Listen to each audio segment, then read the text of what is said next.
Hello, this video is about how to pronounce the sound O.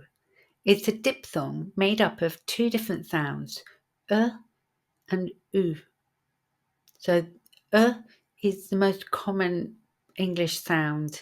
It's the schwa sound, and it's a very relaxed and neutral sound. It's very short. And U as in good, so U again, it's a short sound. What we do is we start with the sound and finish with the sound. So O, O, O. So examples of words you'll hear this sound in are go, show, and know, and home. I always think it's a very British sound. You don't really hear it so much in the US. So if you want to hear this sound a lot, try watching Downton Abbey or The Crown. You'll hear it a lot. So here's an example sentence for you. Joe and Chloe go home in the snow.